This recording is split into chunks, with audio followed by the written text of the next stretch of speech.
వడ్డీ వ్యాపారులు కాబోలి వాలాలను మించిపోయారని కలెక్టర్ లక్ష్మీనరసింహన్ అన్నారు. వడ్డీ వ్యాపారుల నుంచి ఎవరైనా వేధింపులకు గురైతే తక్షణమే పోలీసు అధికారులకు ఫిర్యాదు చేయాలన్నారు.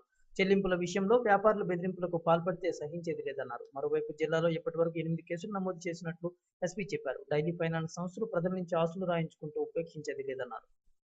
సహాయం చేయడం, ఎస్పీ చెప్పారు. డైలీ వాళ్ళ ఫైనాన్స్ దగ్గర నుంచి ప్రజల నుంచి ఆస్తులు పత్రాలు రాయించుకోవడం, ఉపేక్షించేది లేదన్నారు. ప్రామిసరీ నోట్లు అయితేనేంటి, ఇంకైతేనేంటి, దీని మీద కలెక్టర్ కాన్ఫరెన్స్లో కొంచెం సుదీర్ఘమైన చర్చ జరిగింది.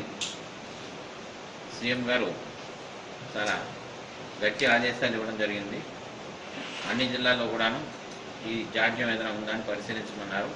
మీ ద్వారా జిల్లా ప్రజలకి మేము తెలియజేసేది ఏమిటంటే, ఎవరైనా సరే రుణ బాధలు అంటే అప్పు తీసుకోవడం అనేది కష్టకాలంలో సహజం. అప్పు అనేది బ్యాంక్ వాళ్ళు కానీ ఎవరైనా కానీ ఇస్తే వాళ్ళు వసూలు చేసుకునే పద్ధతులు వేరేగా ఉంటాయి. అప్పు అనేది పారదర్శకంగా ఉంటుంది.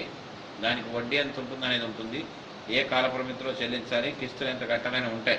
కాబట్టి జిల్లా ప్రజల్లో ఎవరికైనా రుణ బాధలు ఎటు ఉంటాయి, ఆ రుణ బాధల్లో వీళ్ళు తీసుకున్న రుణం ఎంత, చెల్లిస్తున్న వడ్డీ ఎంత, ఆ వడ్డీ చెల్లింపు విధానంలో కానీ రుణం తిరిగి చెల్లించేప్పుడు కానీ వాడు ఎదుర్కొంటున్న ఇబ్బందులు ఏమిటి, రుణం ఇవ్వటానికి ఏ పూచికత్తులు అడుగుతున్నారు, ఈ మనీ లెండర్స్ అనేవాళ్ళు కానీ గతంలో మన కాబూలి వాళ్ళు ఉండేవాడు.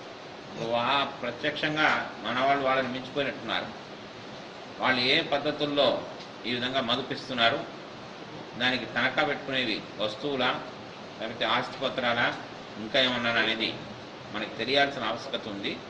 కాబట్టి ఎవరికైనా ఈ అంశంలో ఎటువంటి ఇబ్బందులు వస్తున్నా ఆ వ్యక్తులు వెంటనే జిల్లా యంత్రాంగానికి కానీ పోలీసు శాఖ అధిపతి అయిన మన ఎస్పీ గారికి కానీ తెలియజేస్తే వెంటనే మా తరఫు నుంచి చట్టపూర్వ చర్యలు తీసుకోవడానికి అన్ని ఏర్పాట్లు చేయగలం, సిద్ధంగా ఉన్నామని తెలియజేస్తున్నాం.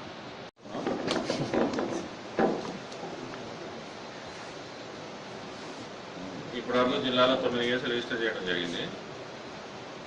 నిన్న బోర్జా పోలీస్ స్టేషన్లో ఒక కేసు రిజిస్టర్ చేయడం జరిగింది.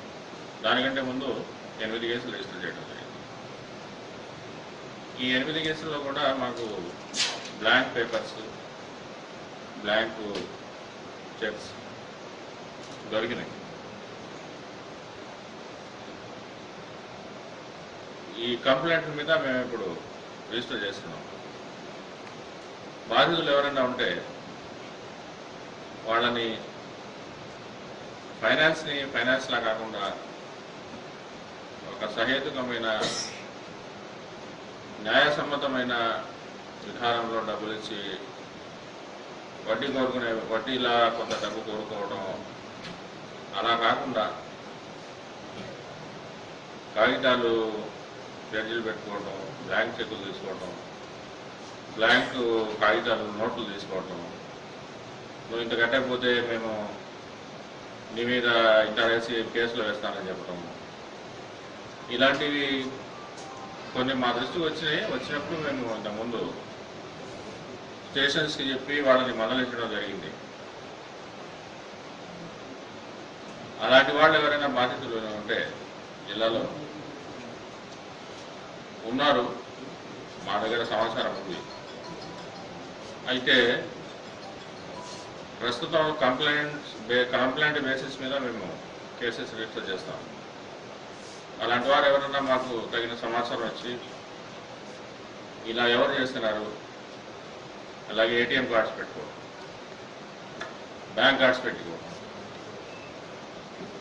ప్లెడ్జీలు చేసుకోవడం, నువ్వు ఎలా చేస్తాను నేను అమ్మేయటం, అలా నువ్వు డబ్బులు ఇచ్చావు, ఇంత ఇచ్చావు, నేను ఫలానా వాడికి అమ్మేశాను, నువ్వు జీపే చేయి అని చెప్పడం, ఇలాంటి వాళ్ళు బాధితులు ఎవరైనా ఉంటే మాకు కనుక